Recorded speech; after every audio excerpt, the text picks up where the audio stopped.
नमस्कार, election express के साथ मैं हूँ रीमा प्रसाद। आज हम खगड़िया में हैं। इतिहास के पन्नों पे ये दर्ज है कि खगड़िया को फरकिया भी कहते हैं। क्यों कहते हैं ये भी हम आपको बता दें। अकबर के वक्त में उन्होंने टोडरमल को भेजा था इस इलाके का सर्वे करने के लिए। 7 नदियों से घिरा हुआ ये इलाका टोडरमल को समझ ही नहीं आ रहा था। वो सर्वे कर रहे थे लेकिन कुछ नहीं पता चल रहा था कि आखिर ये कैसा इलाका है। उसके बाद उन्होंने इस जगह का नाम फरकिया रख दिया।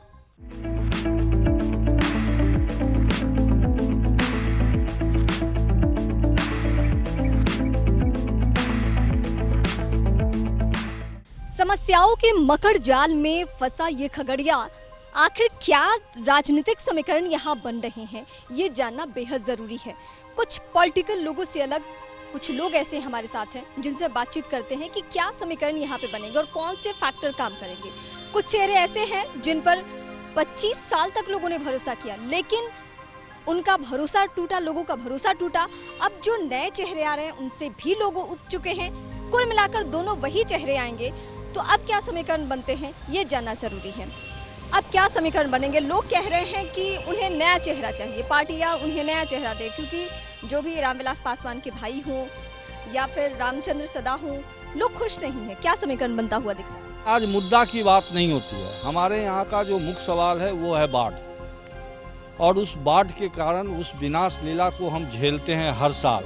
शुरू से उन्होंने परिवारवाद को ही आगे किया है और वो दलितों के नेता बने हैं, लेकिन अभी तक उन्होंने दलितों के लिए भी कुछ नहीं किया। बाहुबल क्या खगड़िया में एक बार फिर से काम करेगा? क्योंकि जो पुराने चेहरे हैं उनमें कुछ ऐसा ही देखने को। जो तथाकथित बाहुबली हैं वो खगड़िया के सबसे डरपोक लोग में से एक हैं, इसलिए मुझे नहीं लगता है कि बाहुबल यहाँ काम करेगा। इन सभी का यही कहना है कि जागरूकता की कमी है और इसी के वजह से वही चेहरे घूम फिर कर आते हैं। हालांकि समीकरण यहाँ पे भी बदल रहा है। देखना वाकई दिलचस्प होगा कि समीकरण बदलता है तो चेहरे बदलते हैं कि नहीं।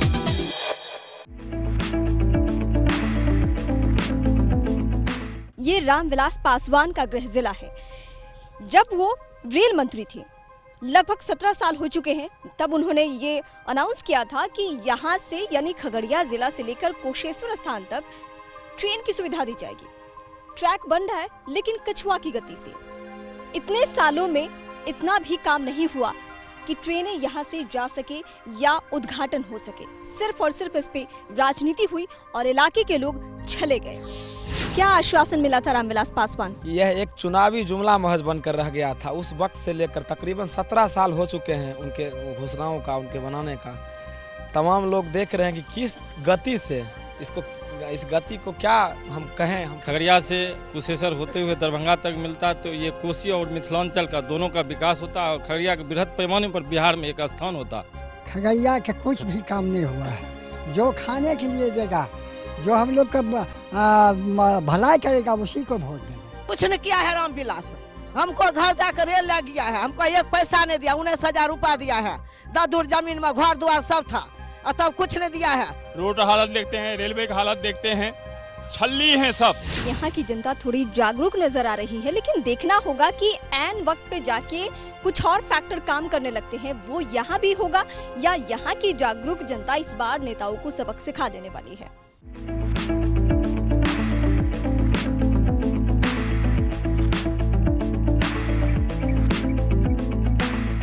ये अलौली विधानसभा क्षेत्र है, कई मायनों में बेहद खास। लेकिन किस चीज के लिए खास है ये हम आपको बताना चाहेंगे। पशुपति पारस यहाँ से लगभग 25 सालों तक शासन कर चुके हैं, विधायक रह चुके हैं। वो रामविलास पासवान के भाई हैं। हालांकि 25 सालों के बाद नया समीकरण बदला और 2010 के चुनाव में एक नया चेहरा रामचंद्र सदा उन्हें टक्कर दे गए और जीत उन्होंने हासिल की। हालांकि उन्होंने भी कोई काया पलट नहीं किया अलौली का।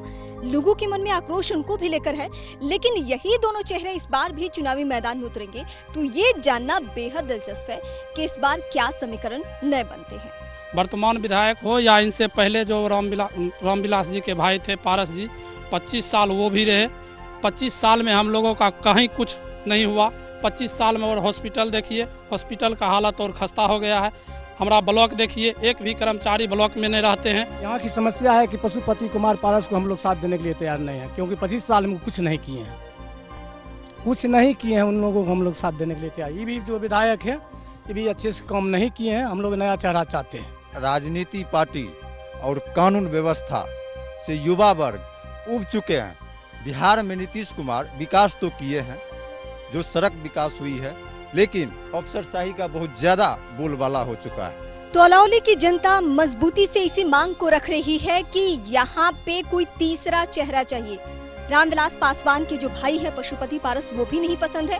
रामचंद्र सदा भी यहाँ के लोगों को नहीं पसंद है, क्योंकि इन्होंने विकास कार्य किया नहीं है। सभी पार्टियों से इनका यही गुजारिश है कि यहाँ पे जो चेहरे हैं वो बदल दिए जाए।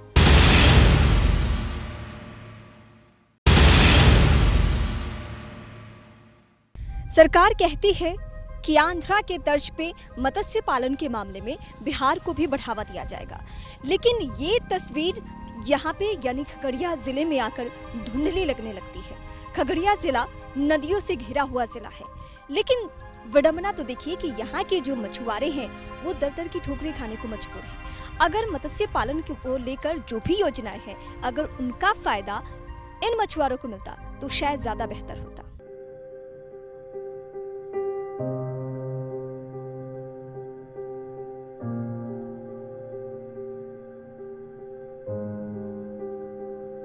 क्या दिक्कत है? सरकार की तरफ से कुछ फायदा? सरकार की तरफ से गरीब लोग क्या, हम लोग माछ मारते हैं, पैसा लगाते हैं, पूंजी सब लगाते हैं, पीटते हैं लोग जबरदस्ती, सब रंगबाज लोग हमको मछली छीन लेते हैं, यही सब बदमाशी करते हैं, गरीब लोग यहाँ टोर्चर करते हैं। जो भी फसल है हम लोग के डूब जाते हैं, खाएंगे क्या है, भूखे रहेंगे, भूखल तो नहीं रहेंगे, खाना बाल बच्चा है, सबको जीवित करना है कि नहीं करना है।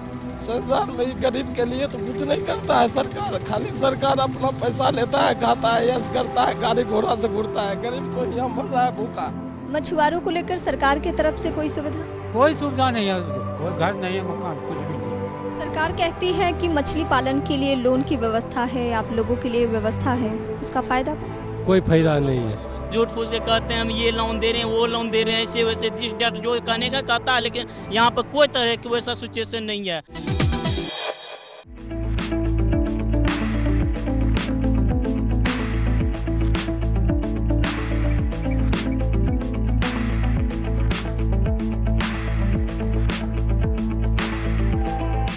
खगड़िया जिले की अलग अलग समस्याओं से तो हमने आपको वाकिफ करवाया, लेकिन यहाँ की जो 3 पंचायतों की समस्या है वो बेहद गंभीर है।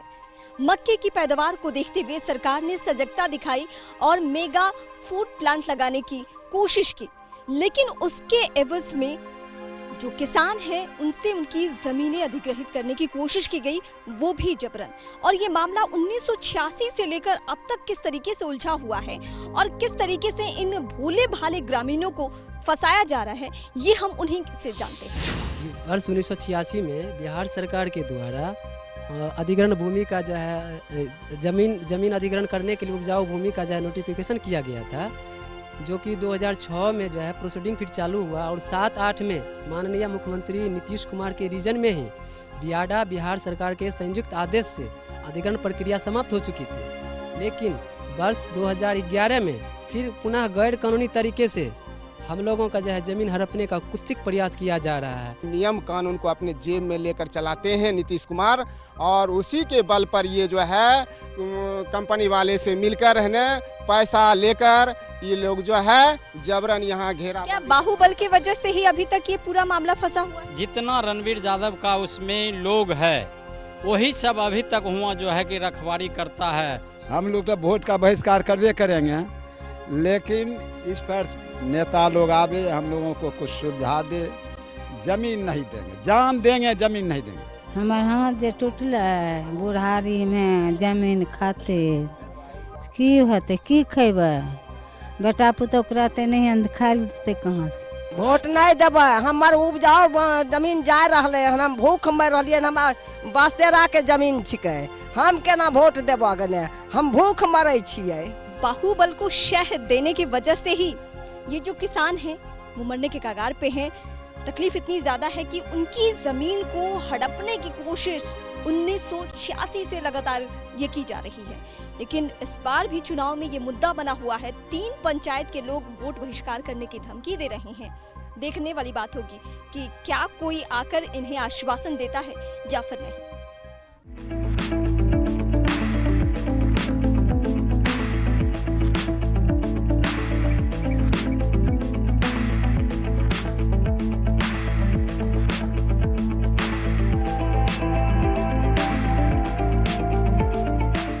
सात नदियों से घिरे खगड़िया जिले में समस्याओं का अंबार है। सबसे बड़ी जो समस्या है वो लोगों के आने जाने की सुविधा को लेकर है। एक नहीं बल्कि दो दो नदियों को पार कर ये शहर का रुख करते हैं। शहर वो जिसे हम शहर कह नहीं सकते। हालांकि पुल का निर्माण तो हो रहा है, लेकिन शायद ये अगले चुनाव तक इसका उद्घाटन हो पाए और लोगों को इसकी सुविधा मिल पाए। उन्हीं से जानते हैं कि क्या क्या परेशानियां आती है।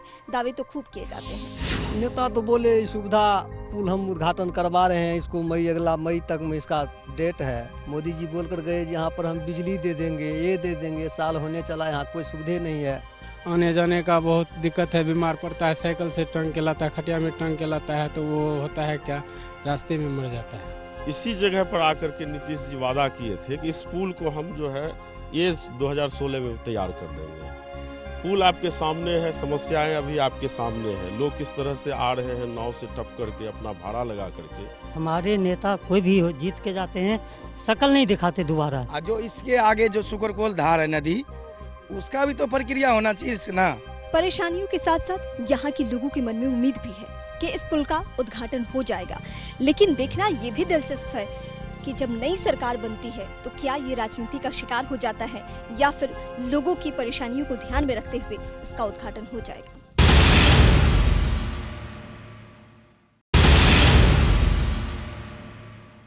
ब्रेक के बाद एक बार फिर से आप सभी का स्वागत है। ब्रेक से पहले हमने आपको खगड़िया की समस्याओं से रूबरू करवाया। अब हम चौपाल में ये जानने पहुंचे हैं कि क्या खगड़िया अपनी कोई पहचान बना पाएगा या फिर दिग्गजों की वजह से ही उसकी पहचान होगी, और यहाँ पे जो विकास कार्य के दावे किए जाते हैं वो विकास कार्य यहाँ पे क्यों नहीं होते हैं। ये जानने के लिए सबसे पहले तो पब्लिक का ही रुख करते हैं कि समस्याएं क्या क्या है। विकास कार्य यहाँ कुछ नहीं हुआ। खगड़िया का एकमात्र शक्ति स्थल माँ कात्यायनी स्थल, वो धार्मिक दृष्टिकोण से आज तक उसका विकास नहीं हो पाया। नगर परिषद क्षेत्र में जो बाईपास सड़क है उसको बने 3 साल हो गए हैं, लेकिन हमारे जो जनप्रतिनिधि हैं, जो विधायक हैं, उन्होंने आज तक उसके लिए आवाज़ नहीं उठाई। आज तक खगड़िया जिला में मैं बता दूं, ना तो एक टेक्निकल कॉलेज है, ना ही तकनीकी कॉलेज है, ना ही कोई मक्का का उत्पादन का सबसे बड़ा क्षेत्र है, ना ही उद्योग है। तो फिर किस बात की विकास आप करते हैं? फिर किस बात के विकास, यहाँ पे किस बात के विकास के नारे लगे और क्यों कहें कि बढ़ चला है वे? हमको लगता है कि जितने भी विकास के शीर्ष हैं सारे को छुआ गया है यहाँ विकास के मामले में। 7 नदियों से घिरा हुआ ये इलाका, लोग चचरी पुल के सहारे अपनी जिंदगी गुजारते हैं। एक नहीं बल्कि एक दिन में 2-2 नदियों को पार कर खगड़िया पहुँचते हैं। वो एक्चुअली में बहुत भौगोलिक तौर पर ये बहुत काफ़ी दुरूह एरिया रहा है और 7 नदियाँ चूँकि बहती हैं यहाँ, तो यहाँ के सारे हमको लगता है कि नीति और नियामक वही होते हैं, नदियाँ हैं। और वहाँ के जदयू विधायक हैं, वहाँ सिटिंग विधायक अभी जदयू हैं, और 4 साल से सिर्फ और सिर्फ वह अपनी व्यक्तिगत वहाँ जो नौका चल रही है, नौका पुल था, उनमें उनका स्वार्थ था, वह चलवा रहे थे। जिस पुल की बात कर रहे हैं, स्टील पाइल ब्रिज वहाँ बना था, उसमें बीजेपी के मंत्री जो नंदकिशोर यादव थे वो पत्नीवान मंत्री थे, लेकिन कोसी के तेज बहाव में वो बह गया, नहीं तो प्रयास हुआ था, स्टील पाइल ब्रिज उसमें बना था। रामविलास पासवान जी का गृह जिला अपनी पहचान को रो रहा है। हमारे राष्ट्रीय अध्यक्ष ने भी इस बात पर पहल की थी। हमारे खगड़िया के एमपी में चौधरी महबूब अली कैसर भी घटनास्थल पर गए थे, उनका जायजा उन्होंने कहा। पासवान जी ने क्या? पासवान जी ने आश्वासन दिया है। ये जिला रामविलास पासवान का जिला है, कुछ खास है? कभी नहीं एहसास हुआ। हम तो लोग जो भी जनप्रतिनिधि जीत के जाते हैं वो चाहते हैं कि हमारा गृह जिला जो, यदि हम मंत्रालय में हैं तो वो चाहते हैं कि पूरे देश में मेरा गृह जिला जो है सबसे ऊपर हो। उसने ऐसा कुछ भी नहीं किया। अभी तक तो कुछ नहीं किए जिला के लिए या जिला के किसी भी युवक के लिए ना रोजगार का कोई व्यवस्था की है, जो कि रोजगार के यहाँ बहुत ज़्यादा जरूरी है। यहाँ के लोग बाहर जाके काम कर रहे हैं। आप युवाओं के लिए कुछ हुआ? कुछ नहीं मैम, जब से मतलब कि जीत के वो रहे, उनके भाई रहे, जब से जीत के गए हैं पटना दिल्ली, वो लोग सिर्फ एसी में बैठ के जाते हैं, एसी में बैठ के चले जाते हैं, फिर दोबारा होता है नहीं तो फिर। विकास हुआ है सिर्फ उनके परिवार का, भाई को MP MLA बनाना, बेटा को बनाना, और कुछ नहीं हुआ है। उन्होंने सिर्फ अपने घर में चिराग जलाया है, वह चिराग आप लोग देख रहे हैं। खगड़िया के लिए उन्होंने कुछ नहीं, यानी उनके घर का चिराग रोशन है, खगड़िया का चिराग रोशन जिला जरूर है। जिन्होंने आज खगड़िया को मॉडल स्टेशन का दर्जा दिया है वो भी रामविलास पासवान के बदौलत। दूरसंचार का जो हेडक्वार्टर बनाया गया है मुख्यालय, वो भी रामविलास पासवान के बदौलत। ये जनता की आवाज है। आज भारतीय खाद्य निगम की खाद्यान्न की जो रेक आती है वो भी रामविलास पासवान की देन है। दूरसंचार कार्यालय रामविलास पासवान की देन है। ये मॉडल स्टेशन और खगड़िया कुशेश्वर लाइन की भी शुरुआत रामविलास पासवान जी ने की थी। उसके लिए भी चश्मा चाहिए ना, विकास परक चश्मा होना चाहिए जहां आपको सामने वाले का विकास दिखे। सीपीआईएम को विकास दिखता है क्या यहाँ? खगड़िया में विकास नाम का कोई चीज नहीं है। खगड़िया में जो टीडीएम ऑफिस बना है आज, वहाँ पर टेलीफोन का ऑफिस है, वो रामविलास जी की देन है। खगड़िया में मॉडल स्टेशन रामविलास जी की देन है, और रामविलास जी ने ही प्रयास किया था तो कुशेश्वर स्थान का आपने जनता की बातें सुनी कि कह रहे हैं जनता कह रही है कि के लिए इस बार भी बजट में पैसे का प्रावधान दिया गया। मैं गई थी उस रेलवे, और जब रामविलास जी बीच में मंत्रालय में नहीं पहुंचने के लिए अपना सब पुल पुलिया नहीं बना सका, उनको माननीय नीतीश कुमार जी ने उनको घर पहुंचने के लिए पुल बनाया। जदयू और भाजपा और रामविलास पासवान जी ये सब अपने नेता का सिर्फ विकास किए। खगड़िया विधानसभा क्षेत्र में एक मसला है जमीन को लेकर, जमीन अधिग्रहण को लेकर। उन लोगों ने बहुत शिकायत की और 3 पंचायतों की समस्या है, वहां के लोग अब वोट बहिष्कार करने की स्थिति में आ गए हैं। इस मसले पे क्यों नहीं ध्यान दिया? इस मसले पर निश्चित रूप से कुछ टेक्निकलिटीज आ जाती है, जैसे लोग समय रहते चले जाते हैं कोर्ट में, कोर्ट से कहीं न कहीं कुछ स्टे आ जाता है। वैसे स्थिति में तो फिर शासन प्रशासन के हाथ बन जाते हैं। खगड़िया विधानसभा क्षेत्र में ही एक ऐसा इलाका है, शायद आपको कैसे नहीं पता, जहाँ पे एक प्लांट लगाने की योजना हुई थी। वो मामला सॉल्व हो गया, वहाँ शिलान्यास हो गया, वहाँ काम चालू है। किसान का जमीन हड़प लिया गया पावर से। ना तो यहाँ इस बार जदयू चलेगा, ना बीजेपी चलेगा, ना लोजपा। अगर चुक्ति से मुक्ति पाना है, जो हमारे विधायक जी हैं पूनम देवी यादव, उन्होंने खगड़िया में कोई विकास नहीं किया है। कहीं कोई विकास नहीं है, समझ रहे हैं? जो चेयरमैन साहब अभी कर दिए हैं, बाजार में चकाचक कर दिए हैं। यदि विकास सही मायने में खगड़िया में हुआ होता तो आज खगड़िया में एक कॉलेज है, महिला कॉलेज है, जिसमें सिर्फ आर्ट्स की पढ़ाई होती है। विकास हुआ है, देहात में कम हुआ, शहर में ज़्यादा हुआ, इसलिए शहर के जो प्रतिनिधि हैं विकास के मामले बहुत एक्टिव है। किन मुद्दों के साथ जा रहे हैं अब? डेवलपमेंट मुद्दा है, छात्र को उचित शिक्षा मिले, समान शिक्षा मिले, स्वास्थ्य अच्छा, आम जन को स्वास्थ्य मिले। हालांकि दलीलें तो सब पार्टियों की तरफ से दिए जाते हैं, लेकिन इन दलीलों में कितनी सच्चाई है वो जानना बेहद जरूरी था और इसके जरिए हमने जानने की कोशिश की। हालांकि सब कुछ जनता के हाथ में है, अब जागरूक जनता खगड़िया के लिए क्या कुछ करती है ये देखना होगा। इसी के साथ फिलहाल इस कार्यक्रम में इतना ही। अगले दिन आपसे फिर मुलाकात होगी किसी और जिले में। नमस्कार।